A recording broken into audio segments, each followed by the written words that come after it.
Good afternoon বন্ধুরা। আজকে আর good morning হলো মানে বলার সুযোগ হয়ে উঠলো না, কারণ ব্যাপারটা হচ্ছে সকাল থেকে একটু কনফিউজ ছিলাম। মার্কেটটা আমি অতটা খেয়াল করিনি, বাট স্টকেতে কাজ করবো বলে দু তিনটে স্টক নিয়ে আমি বসেছিলাম, কিন্তু সেক্টরগুলো এত প্রবলেম ক্রিয়েট করছিল, আমি ঠিক বুঝে উঠতে পারছিলাম না কী করা উচিত আর কী করা উচিত না। যাই হোক, লাস্ট টাইম আমি বেশ কিছুক্ষণ আগে একটা স্টকে আমি এন্ট্রি নিয়েছি বন্ধুরা। তো দেখতে পাচ্ছ আমি একটা স্টক নিয়ে রেখেছি, দেখো ভিডিওতে দেখাচ্ছি আজকে তোমাদের।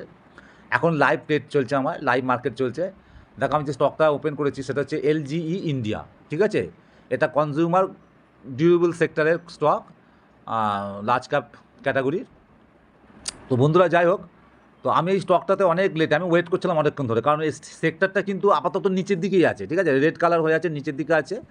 কিন্তু বাট কোথাও যেন মনে হচ্ছে, আমার মনে হলো খারাপ না, এই সেক্টরটা খুব একটা খারাপ হবে না, এখনও উপরে মানে আপসাইডে মুভমেন্ট দিতে পারে, সেই জন্য এই স্টকটাতে আমি এন্ট্রি নিলাম আজকে, বুঝতে পারলে তো।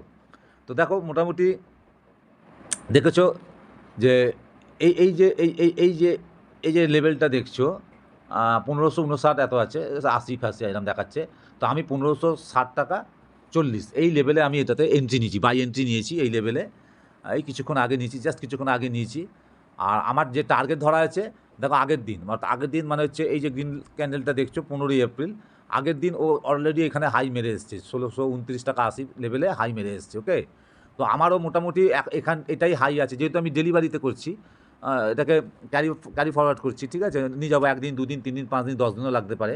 তবে হ্যাঁ, কিছু কখনো সিচুয়েশান অনুযায়ী সিদ্ধান্ত নিতে হয়। তো আপাতত আমার টার্গেট হচ্ছে 1629 80, এটাই আমার টার্গেট থাকবে ডেলিভারিতে। আর আমি যেটা এসএল ধরেছি সেটা হচ্ছে বন্ধুরা এই যে 1504 বা 5ই বলতে পারো, 1505, ঠিক আছে। এটা হচ্ছে আমার এসএল। তো এখন ব্যাপারটা হচ্ছে, আজকে দেখো যখন এন্ট্রি নিচ্ছি, এন্ট্রি নেওয়ার সাথে সাথেই মোটামুটি ও লাস্ট দেখো 1575 অব্দি বোধহয় মেরে এসছে, হ্যাঁ 1575, এই দেখো 76 পর্যন্ত হাই মেরে এসছে। এখন 1572 চলছে, ট্রেড করছে প্রাইস, ঠিক আছে। তো ঠিক আছে, এবার দেখা যাক সারাদিনে কী করে না করে। এই একটাই ট্রেড নিচ্ছি আজকে। তো দেখতেই পাচ্ছ মোটামুটি 140 50 60 এরকম একটা প্রফিট মোটামুটি দেখাচ্ছে। তো প্রফিটটা বড় কথা নয়, বড় কথা হচ্ছে দেখতে হবে যে আমি যে ছকে এটা বা যে প্রসেসে আমি নিয়েছি সেই প্রসেসে কতটা কী কাজ করে, কোথায় কত দূর যায়, টার্গেট আজকে দেয় কি কালকে দেয় কি কবে দেয় দেখতে হবে, ঠিক আছে। আর এসএলটা আমি কী করে করি না, এই যে এসএলটা আমি নিয়েছি 1505 টাকা, এই এসএলটাকে আমি মেনটেন করি এইভাবেই বন্ধুরা, যে যতক্ষণ যেহেতু ডেলি টাইম ফ্রেমে আমি কাজ করছি, যতক্ষণ একটা ডেলি মানে ক্যান্ডেল আমার এই 1505 এই এসএল মানে স্টপ লস পয়েন্টের লেভেলের নিচে ক্লোজ না করে দিচ্ছে, ক্লোজ করতে হবে। এবার ক্লোজ করলেই কিন্তু আমি এসএল হিট করে গেছে বলে, ক্লোজ করে গেছে বলেই যে আমি এখান থেকে এক্সিট করে লস বুক করে বেরিয়ে যাবো তা নয়। আমি নেক্সট দিনের জন্য ওয়েট করবো কোথায় ওপেন হয়, ওপেন হওয়ার পর কী করে, ঠিক আছে। ধরো আমি জাস্ট ধরে নিলাম, ধরো আমি মনে করি যে 1505-এর নিচে এইখানে ধরো 1495 বা 96-তে এসে ধরো ক্লোজ করেছে। নেক্সট দিন যদি দেখি এর নিচে খুলে নিচের দিকে যাচ্ছে, তাহলে কিন্তু তবেই আমি কিন্তু এক্সিট করে যাব। নতুবা যদি আমি দেখি যে ও ওপেন হয়ে ওপরের দিকেই আছে, অর্থাৎ আমার এসএলকে ছাড়িয়ে ও আবার ওপরে উঠে গেছে, তাহলে আমি কিন্তু হোল্ড করব। অর্থাৎ যতক্ষণ না আমি দেখছি আমার এসএলের নিচে যাচ্ছে, নেক্সট দিনকে ট্রেড করছে, মানে আজকে লোকে ব্রেক করে ট্রেড করছে, ততক্ষণ পর্যন্ত আমি আমার এই ট্রেডটাকে হোল্ড করে যাব, আমি কিন্তু এক্সিট করব না। তো ঠিক আছে, চলো দেখা যাক। এখন এটা নিশ্চয়ই ক্লিয়ার হলো। আর এই দেখো, আমি কিন্তু প্রাইস অ্যাকশনটাকেই ফলো করে মানে মেনলি চলি, হ্যাঁ প্রাইস অ্যাকশনকে ফলো করে মেনলি চলি। দেখো এইখানটার লাস্ট লো মেরেছিল, ঠিক আছে, 1304-এ লাস্ট লো মেরেছিল। এখান থেকে আস্তে আস্তে উঠতে দেখো 1505 এখানে এসে কী করেছিল, ব্রেক রেজিস্ট্যান্স দিয়েছিল। পরের ক্যান্ডেলটা কী করলো দেখো, এই 9 তারিখ 15 এপ্রিলে, এই যে 15 এপ্রিল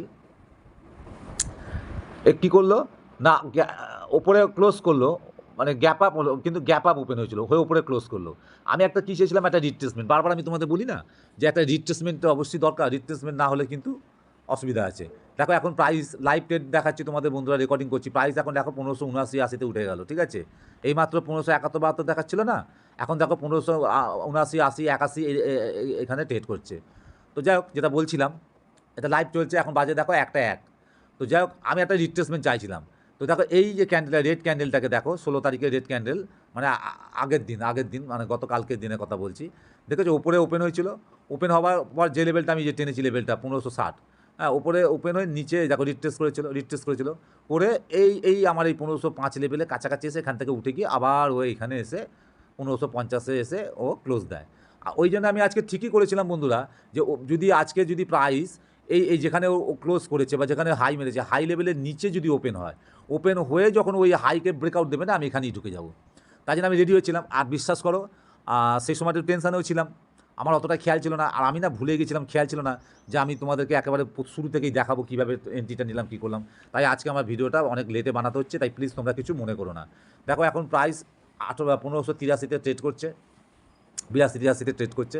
দেখা যাক আজকে যদি আমাকে দিয়ে দেয়, আমার টার্গেট মেরে দেয়, আমি আজকেই এক্সিট করে যাবো প্রফিট বুক করে। ওকে, তো দেখতে হবে কী হচ্ছে, ঠিক আছে। আর দেখো, যেই আজকে ব্রেকআউট দিয়েছে আমার এই লেভেলকে, আমি সঙ্গে সঙ্গে এন্ট্রি নিয়ে নিচ্ছি। এখন এই পজিশানে আছে, এখন 1584-85-তে ট্রেড করছে। তো চলো দেখা যাক কী হয়, কেমন। আমি একটু পজ করে দিচ্ছি। এখন টোটাল প্রফিট দেখাচ্ছে 290 টাকা মতো প্রফিট দেখাচ্ছে। খুব অল্প শেয়ার আমি করি। এখন 300, দেখো 300 পার হয়ে গেছে।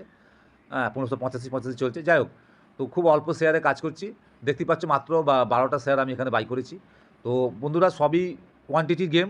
যদি প্রফিট বাড়াবার ইচ্ছা থাকে, আমি অবশ্যই এরপরে কোয়ান্টিটি বাড়াতে পারবো, তাই না? কিন্তু সবার আগে আমাকে রিস্ক ম্যানেজমেন্টটাকে ফলো করতে হয়।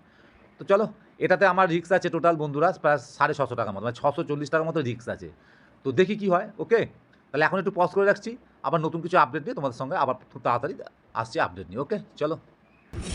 হ্যালো বন্ধুরা, লাস্ট একটা আপডেট নিয়ে চলে এলাম। দেখো এখন ঘড়িতে বাজে 15টা নয়, 10ই ধরো, না 3টে 10 হয়ে গেল। আর 20 মিনিট ক্লোজিং হতে বাকি আছে। যাক, আমি এখনই স্ক্রিন বন্ধ করে দেবো, সেই জন্য ভাবলাম আপডেটটা দিয়ে দিই তোমাদের। তো দেখতে পাচ্ছ লাইভ মার্কেট চলছে, ঠিক আছে। এতক্ষণ পজ করে রেখেছিলাম। তো এখন আমি যে স্টকটাতে এন্ট্রি নিয়েছিলাম, বললাম সকালের দিকে বলেছিলাম, নিশ্চয়ই মনে আছে তোমাদের, দুপুরে, যে এই এলজি ইন্ডিয়াতে। তো দেখো 1560.40 আমার এন্ট্রি হয়েছিল, দেখতে পাচ্ছ তো। হ্যাঁ, আর আমার টার্গেট ছিল 1629.80। তো টার্গেটের জন্য আমি অবশ্যই ওয়েট করবো। আজকে দেখো হাই মেরেছিল, আজকে ডে হাই মেরেছে লাস্ট 1585-90, মানে 86-82 মতো হাই মেরেছিল। তো ঠিক আছে, কোনো ব্যাপার না, একটু নিচে এসে হয়তো ক্লোজ দেবে। তো আমি যেটা চাইছি, ধরো এখনও 20 মিনিট বাকি আছে, আমি তো স্ক্রিন বন্ধ করে দেবো। তো তার আগে আমি আপডেটটা দিয়ে দিচ্ছি। তো বলে দিই, এই যে 1560-40 আমি এই যে এখানে এই লেভেলে আমি এন্ট্রি নিয়েছি, আমি চাইছি আজকে যেন নিচে ক্লোজ না করে, এর ওপরেই যেন থাকে। যেখানে খুশি থাকুক, আমার কোনো অসুবিধা নেই, কিন্তু এই লেভেলের ওপরেই যেন থাকে, নিচে আর যেন না আসে। আর তোমরা জানো আমি বলেছি যে আমি এসএল রেখেছি 1505, অর্থাৎ যখনই ডেলি ক্যান্ডেল এই 1505-এর নিচে ক্লোজ করবে, তারপরের দিন নেক্সট দিন যখন ওই 1505-এর নিচে যেখানে ক্লোজ করবে, যেখানে লো মারবে ক্যান্ডেল, ধরো সেই লোকে যদি ব্রেক করে নেক্সট ক্যান্ডেল যদি সেই লোকে আগের দিনের লোকে ডেলি ক্যান্ডেলের লোকে ব্রেক করে যদি ট্রেড করে, তাহলে আমি কিন্তু এসএল হিট করে দিয়ে এসএল বুক করে বেরিয়ে যাব। কিন্তু এখন আমার সেই ভয়টা এখন নেই আপাতত। দেখো এখন 1577-78 দেখাচ্ছে, একটু বাড়ছে মনে হচ্ছে, যে মরার সময় হরিনাম যাকে বলে। তো ক্লোজিংয়ের সময় তো একটু বাড়ছে, জানি না কোথায় বাড়বে কোথায় যাবে। তো এই হচ্ছে আমার মোটামুটি ভিউ, এই স্টকটার প্রতি আমার ভিউ। আর তোমরা জানো আগামীকাল আর পরশু মানে স্যাটারডে আর সানডে ছুটি থাকবে, হলিডে। তো আমি দুটো স্টক ভালো ভালো দেখে চুজ করে এবং অ্যানালাইসিস করে আমি ভিডিও নিয়ে আসবো। সেই তার ভিউটা আমি তোমাদের দেবো, জানাবো, তোমাদের সাথে শেয়ার করব। প্লিজ তোমাদের যাদের ভালো লাগবে আমাকে কমেন্ট করে জানিও তোমাদের কেমন লাগলো। তোমরা তোমাদের মতো করে অ্যানালাইসিস করে দেখো, ঠিক আছে। আমাদের নিজেদের মধ্যে অ্যানালাইসিস কতটা কী মিলছে, আমাদের ঠিকঠাক হচ্ছে কিনা, কোথায় কী ভুল হচ্ছে, একে অপরকে যদি ধরিয়ে দিতে পারি, তাহলে খুব তাড়াতাড়ি শিখতে পারবো মার্কেট থেকে। সেই জন্য আমি স্টকে কাজ করছি। আর বন্ধুরা, আর একটা কথা বলি, অনেকেই আমাকে, যেমন কেউ কেউ ফোন করছে, কেউ আমার পাড়ার কয়েকজন জানাশোনা আছেন যারা আমাকে জিজ্ঞাসা করে, বলে, তারপর আমাকে কেউ কেউ কমেন্ট করছেন ভিডিওতে, যে অপশান নিয়ে ইন্টারডে অপশান নিয়ে ইন্টারডে কিছু ভিডিও করতে। বন্ধুরা, আমি এতদিন করছিলাম, আমার একটু প্রবলেম হয়ে গেছে। আমি কিছুদিন ধরে তোমাদের নিশ্চয়ই বলে আসছি, তোমাদের নিশ্চয়ই শুনেছো, যে একটু হসপিটাল ঘর হচ্ছে, একটু প্রবলেমের মধ্যে আছি বলে আমি একসাথে স্টক এবং অপশানে কাজ করতে একটু অসুবিধা হবে। এবং ভিডিও বানাতে তোমরাও জানো যে অনেক কষ্ট হয়, মানে ভিডিও বানাতে গেলে এই যে অ্যানালাইসিস করা, তারপর ভিডিও বলা, ভিডিও এই যে প্রেজেন্টেশন, এগুলো অনেক সময় সব ঠিকঠাক হয় না, অনেকে অত পছন্দ হয় না, জানি। আর তুমি যারা কমেন্ট করছেন তাদেরকে বলছি যে প্লিজ, আমি আপাতত এখন স্টক নিয়েই কাজ করছি।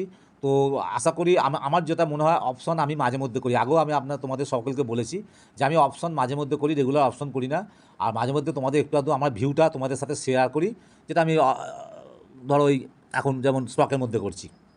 আমি এখন লাইভ ট্রেড করব, নিজে ছোটো ছোটো ট্রেড করি, সেটাই আমি তোমাদের কাছে লাইভ নিয়ে আসবো।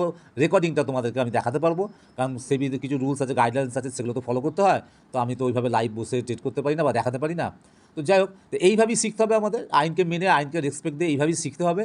এবং আস্তে আস্তে শিখতে শিখতে দেখবে একদিন আমরা নিশ্চয়ই প্রফেশনাল ট্রেডার তো হবো। তো সেই চেষ্টায় আমিও করছি, আমি শিখছি। তোমাদেরকে আমিও তোমাদের সাথে এই আমার শেখাটাকে শেয়ার করছি। প্লিজ ভিডিওটা যদি ভালো লাগে, কেমন লাগে জানাবে, যদি ভালো লাগে একটা লাইক করে দিও অবশ্যই। আর যারা নতুন দেখছো তাদেরকে রিকোয়েস্ট করবো, যারা এখনও চ্যানেলটা সাবস্ক্রাইব করোনি প্লিজ সাবস্ক্রাইব করে রাখো। হয়তো ইন ফিউচারে ভবিষ্যতে তোমাদের এই চ্যানেল থেকে আমার এই যে কনসেপ্ট, আমি যে কন্টেন্ট নিয়ে কাজ করছি, তোমাদের হয়তো কাজে লাগতে পারে। চলো, আমার ভিডিওটা দেখার জন্য, সময় দিয়ে দেখার জন্য তোমাদের সকলকে জানাই অনেক অনেক ধন্যবাদ। আবার খুব তাড়াতাড়ি ফিরে আসবো নতুন ভিডিও নিয়ে। ওকে।